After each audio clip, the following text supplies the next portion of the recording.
Episode 9, That Thing with the Low-Hanging Fruit.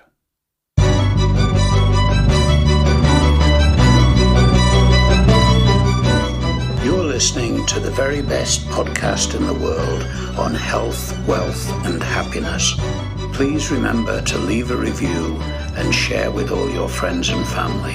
And here is your host, Lars Hilser.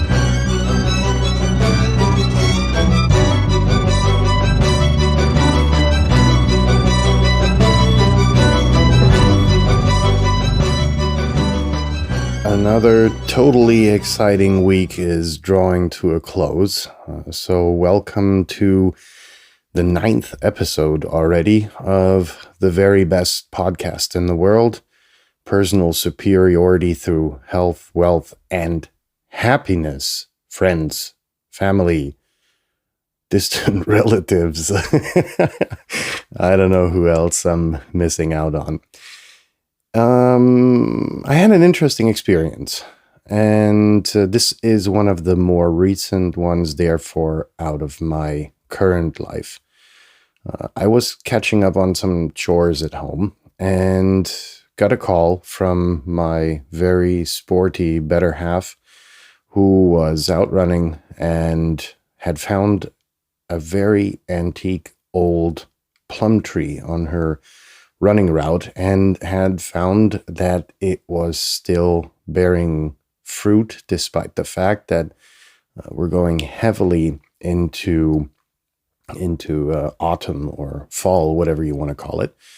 And the tree, when I got there, she asked me to come over, bring equipment so that we could pick the plums that were left, and they were truly delicious. I kind of, you start to pick one to see whether it's worth the effort. And holy shit, was it worth the effort. So I tried, and the tree was sitting on a slope, for a lack of better terms, meaning that the front that was facing the street was very accessible, which was also omnipresent due to the fact that pretty much everyone else had picked their fair share and basically raped the entire tree of fruits and broken off branches. You know how people are.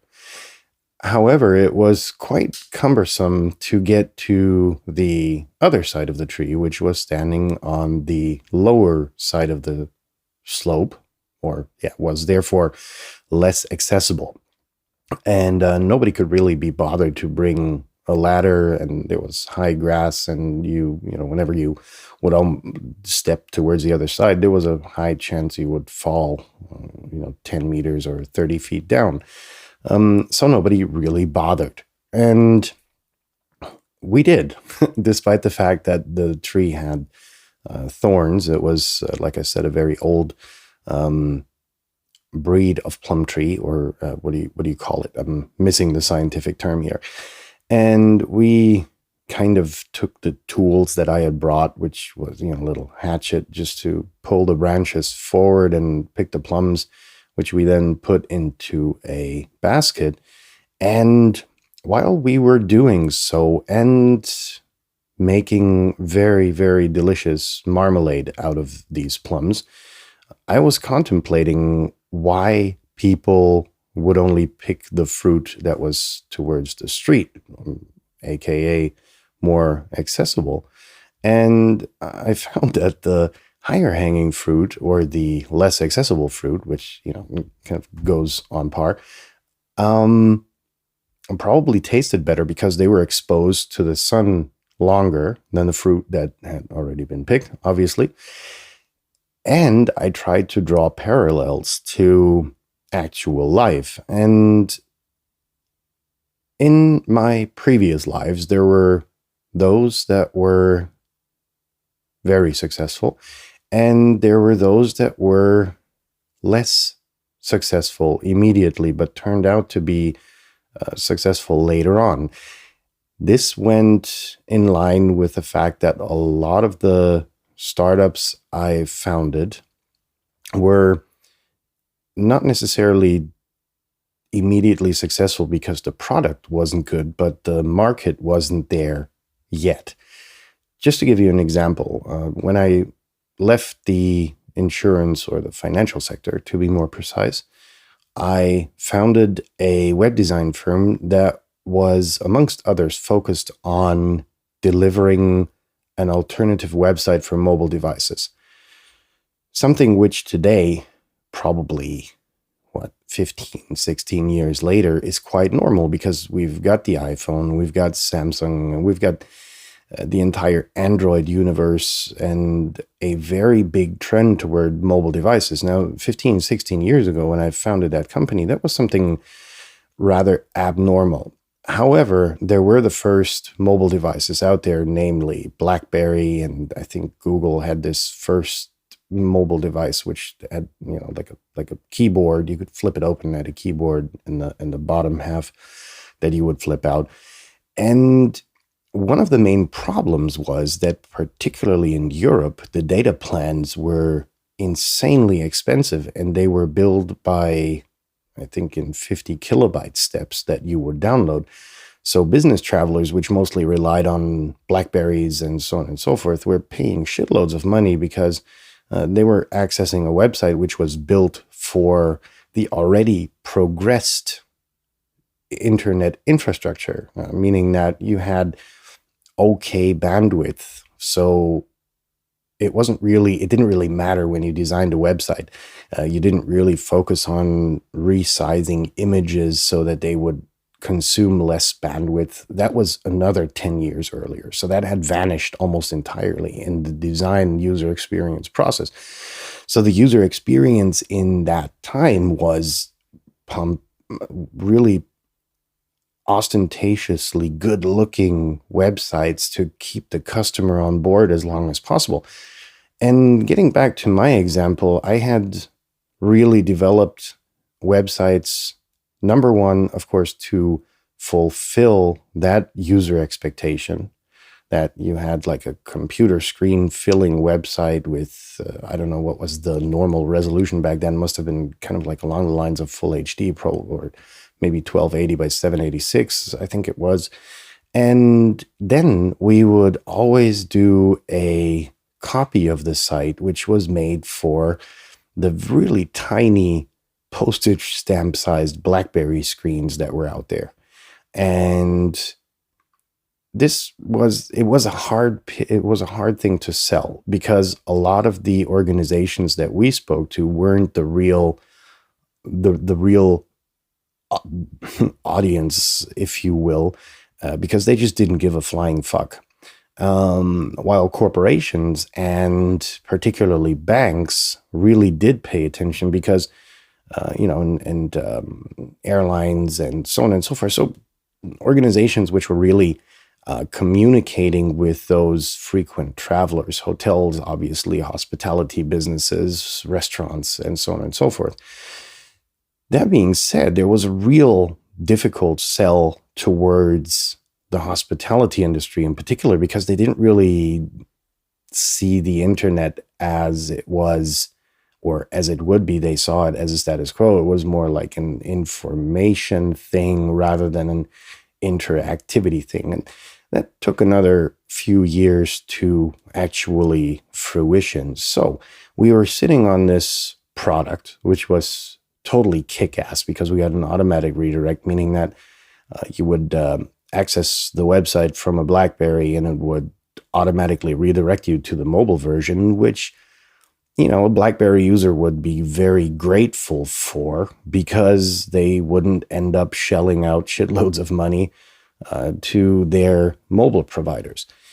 And we sat on that thing like on potatoes going rot, because it was, like I said, a very hard pitch and a very hard sell.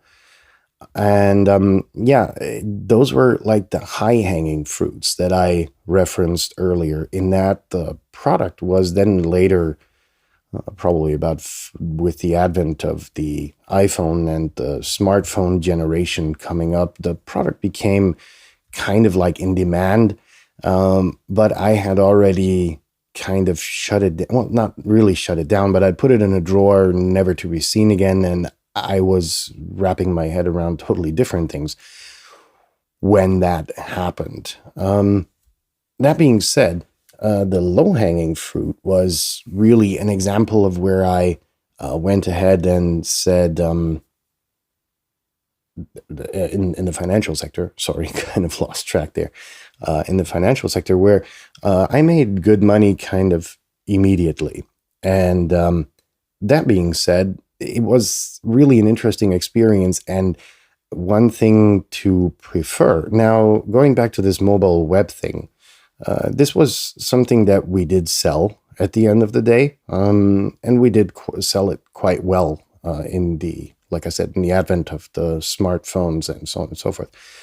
Made it very much more easier to sell. However, that was like a high-hanging fruit, and it was insanely frustrating. However, if you take the time to kind of move strategically with your visions and kind of, because you're going to have more of them, and you're going to have those that will be guaranteed for immediate success because the market is there right now, and you're going to have those which may be a bit futuristic, which currently may be a hard sell, but in the future will be much easier to sell. And that's what I'm basically trying to convey, or have been trying to convey for the past 12 minutes, is really that you have to divide your projects that you have, your ideas that you have, more or less, because sometimes they won't even have gone to the project stage yet.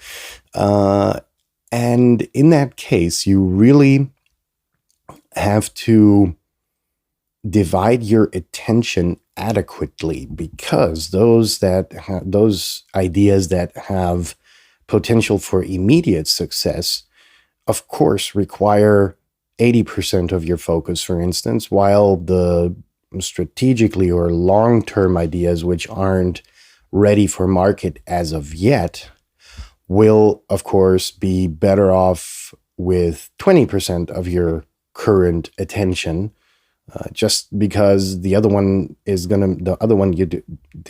one is going to give you immediate revenue. The strategic one may give you revenue down the line. You just don't know when. And the reason I'm insisting and being so impertinent about mentioning this is because a lot of us get caught up in trying to solve the one that is the strategic or long-term idea just because it's more interesting. The other one is there. It can make money. Yeah, I can, kind of do that and not dedicate that much focus to it. And it'll be there tomorrow, but this thing is so much more fucking exciting because it's futuristic. It's got so much potential. And then you have to kick yourself in the ass and say, hey, I need food in the fridge tomorrow and not in 5 years. And that's essentially one of the mistakes I made. In that case, it didn't go that bad that I didn't have food in the fridge, but it was really difficult. And I really, really, really beat myself up for not pursuing the immediate and interesting, or the immediate ideas, simply because they would have made me money at that point. And I could have invested that money to build a passive income and then focused the available attention, the available time towards the strategic project. So it's kind of one of those things where you play Captain Hindsight with yourself and say, well, would you have it? Don't regret it. It was a great time anyhow, investing time and resources into these futuristic projects. It was just fucking fun, and it was exciting, and it was challenging, rather than picking the low-hanging fruit, to get back to the metaphor that is the title of this episode. I, dear friends, will hopefully hear you again tomorrow when it is exercise time. If you have feedback, as always, please send it to the very best podcast in the world at gmail.com. And next week, because people have been sending feedback and, most importantly, questions, we will be kind of doing an episode, a Ask Me Anything, or not AMA, but ALA, Ask Lars Anything episode weekly, where I will try to address the questions that were sent mainly about the program, about my past lives, about my current life, about maybe even future lives. I have to review the questions that have already come in.